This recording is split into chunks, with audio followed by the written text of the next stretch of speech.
broadcasting the games, doing it with Clyde, we were like scrambling to try and find as much information. Now we had obviously some stuff in your background, but we were all scrambling just to find all this information.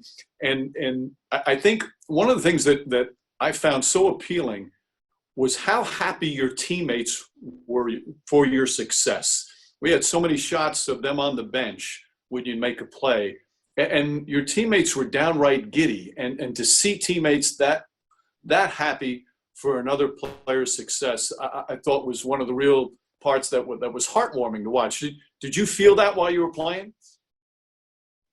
I felt that. I definitely felt that. And, I think I had a special bond with some of the guys because we had been working so hard behind the scenes. Like, we would work out so many hours and we would never get into games. And then even when the games would end, like, we would be doing sprints on the treadmill after the game because we didn't get in. And we were already doing sprints and conditioning before the game as well. And so we really put a lot of effort into it. And I just remember after every game, like, it was almost like too sentimental for me. Like, they were so happy for me that after the game, like, everyone would come up and give me a big hug. They would dap me up, give me a big hug, and they would whisper, like, something, a note, a line of encouragement. Man, you played so well, or I'm so proud of you, or you're so deserving of this. But it ended up, we were doing that after every single game. And I was like, it was almost uncomfortable for me, like, how much love that they were showing, because it was just like, I was young in my NBA career, but I had never experienced this type of, like, it was a different level of brotherhood and camaraderie. And even to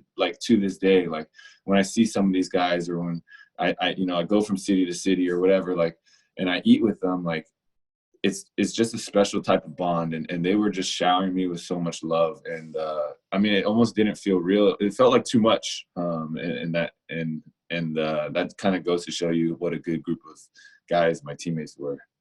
Well, one of the guys was obviously Landry Fields. Tell us the Landry Fields couch story. Yeah, I had been on the couch. So, when you get signed to a new team, they give you 30 days in a hotel. And so my 30 days were up, and I had 6 more weeks until the cut deadline. And in the cut deadline in February, like, if I made it past that deadline, I would be able to stay on the roster for the rest of the season. But I had 6 weeks, and I was like, looking around New York housing prices, I'm on the minimum. I had to, pay back a lot of my college loans and stuff like that. So I'm like, just trying to be economical about it. And I remember asking D'Antoni, I was like, hey, should I bring my car out here? I'm taking taxis everywhere. He's like, no, you shouldn't bring your car out here. And I'm like, okay, I'm definitely not getting an apartment. And so I just stayed on my brother's couch for 6 weeks. And he lived in Stuytown, and I was just sleeping there, crashing there every night. But then he had friends in town one weekend, and that's when I was like, all right, I'm gonna go ask the next person that I'm closest to on the, which was Landry. And so he was like, yeah, no problem. I'll just let you know it's not that big. I'm like, it's cool. Like, I would rather be there than nowhere, or on the ground. And so we get back at like 2 a.m. from Boston. And I get there, and he has 2 couches. One's like super small, and the other one's like just a little bit bigger. And I couldn't fit on it. I had like my feet were up over one end, my head was off the other end. I was already in like a little bit of like a fetal position, trying to scrunch up. And but something about that nice rest that allowed me to play well the next night. So thank you, Landry. The hype is off the charts. It becoming one of the biggest stories, not just in the NBA, but in all of sports, and not just in the United States, but globally.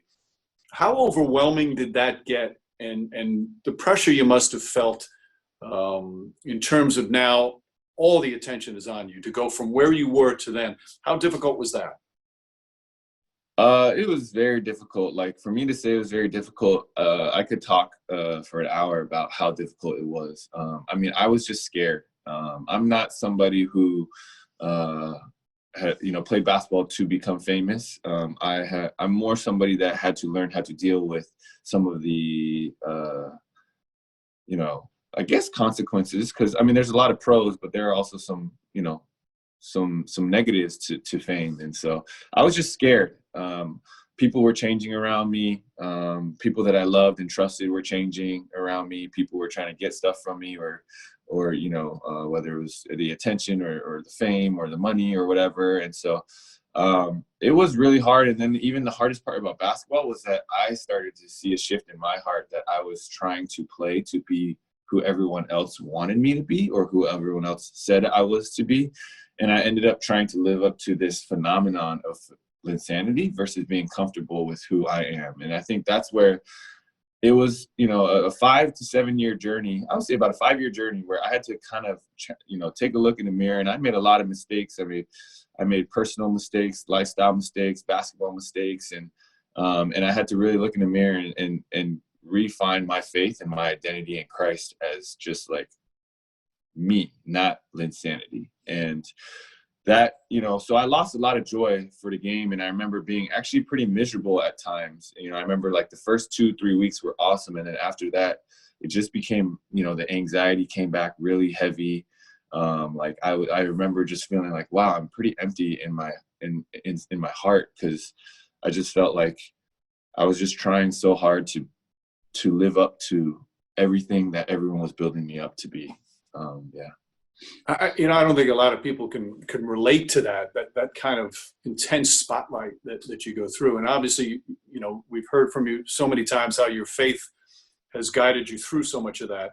But besides your faith, was there any one person in particular who was instrumental in helping you kind of navigate through all of this? Yeah, there are definitely multiple people. My family, the one thing about my family is it doesn't matter how famous I get, or it doesn't matter how bad I'm playing. They always they treat me how I should be treated. They call me out when I need to be called out. They encourage me when I need to be encouraged. And besides that, you know, I remember just, you know, my agent, Roger Montgomery, he's a strong Christian, and he was just helping guide me as well through a lot of kind of the heartache or the pressure, how to deal with the pressure, how to find myself mentally. And then, you know, Steve Chen, who, you know, is my pastor from back home in California, you know, gave me a lot of advice as well. So really I would say my family and those two people were kind of cornerstones for me during that time when everything else was going crazy and everyone around me was changing. I felt like they were stable for me, and they gave me that normalcy that I craved. Right. All right, 2 more games I want to ask you about. Obviously, the Laker game. I still talk to people who say that's the loudest they've ever heard the Garden, and certainly in a long time. There was so much hype going in, and you just performed at an incredible level that night. What do you remember from the Laker game?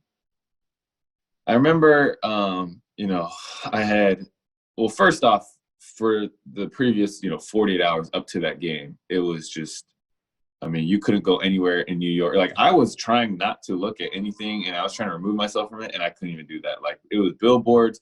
Every time you get in a taxi, like, and you look on the little TV in the New York taxi, it was, like, about that game and other stuff. And everyone, you know, every website that I was going to was front and center. You know, Lakers versus Knicks. And I just remember I got in a taxi to go to MSG, and I had to try to put some headphones in and just clear my mind and pray a little bit. But, you know, I couldn't, and I was just looking around. All of a sudden it pops up on the TV in the taxi. And it's like, it was like talking about how Kobe was saying, like, oh, I don't know who he is.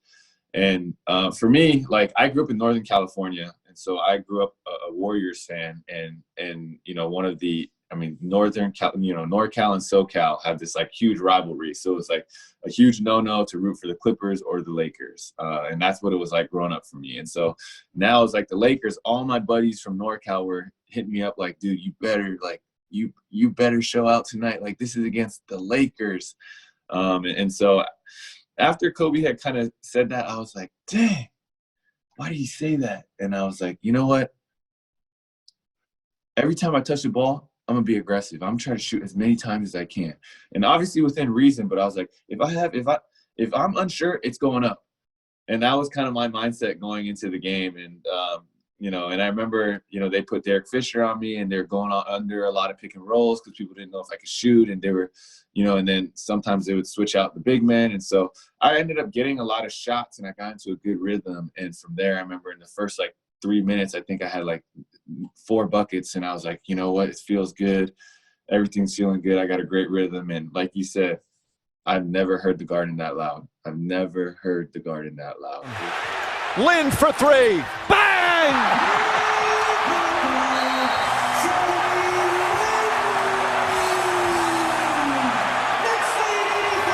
Another one that I know I'll never forget was in Toronto against the Raptors. I tell people when you were introduced to the starting lineup, that may have been the loudest cheer I've ever heard for a visiting player. And then when you hit the game winner, it may have been the loudest cheer I've ever heard on the road for a player who hit a game winner against a home team. The crowd on its feet here at the Air Canada Centre. Lin puts it up. Bang! Jeremy Lin from downtown, and the Knicks take the lead. Amazing here at the Air Canada Centre.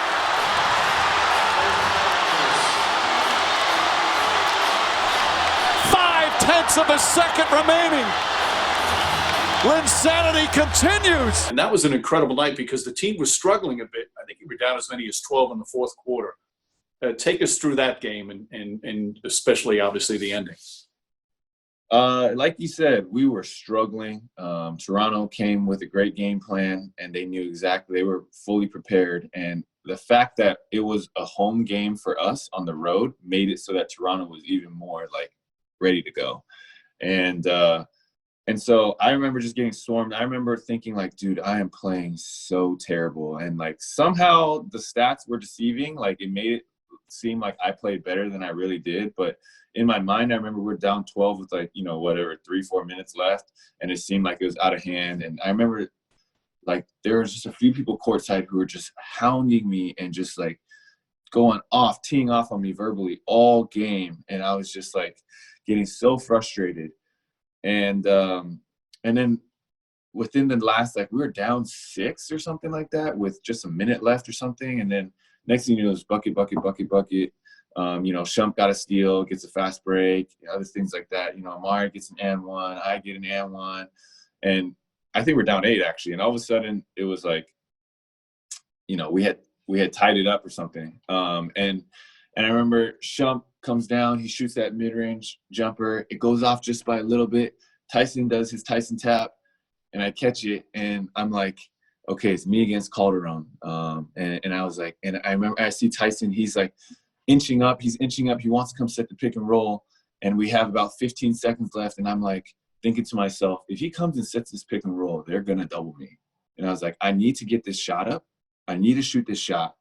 I need to win this game. And so I remember looking to D'Antoni, and I'm like, no pick and roll. Let me ISO. No pick and roll. Let me ISO. And he looks at me because, I mean, pick and roll was what I was, you know, that was my bread and butter. And he was like, hey, man, if that's what you want, go for it. So I'm telling Tyson, like, no pick and roll. I'm like, no pick and roll. And he can't hear me because it's so loud. I mean, it is so loud. The entire arena was already on their feet. Like before the shot even went in or before I even took a shot, the entire arena was on their feet cheering. Half or like majority were cheering and some of them were like booing.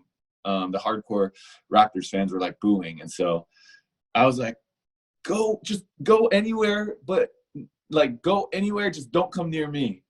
And I came down and my plan was to drive. But he just kept backing up. And I was like, I got to pull the trigger right here. And that was my only 3 that I made from the top of the key that entire season. If you look at like my analytics from that season, I was 1 for 14 or 1 for 13 or 1 for 14 from top of the 3 keys. Really? Yeah. All my other 3s were from the wing or the corner. And so that was the only one from the top of the key. And that was the perfect time. And then, man, that was an insane night.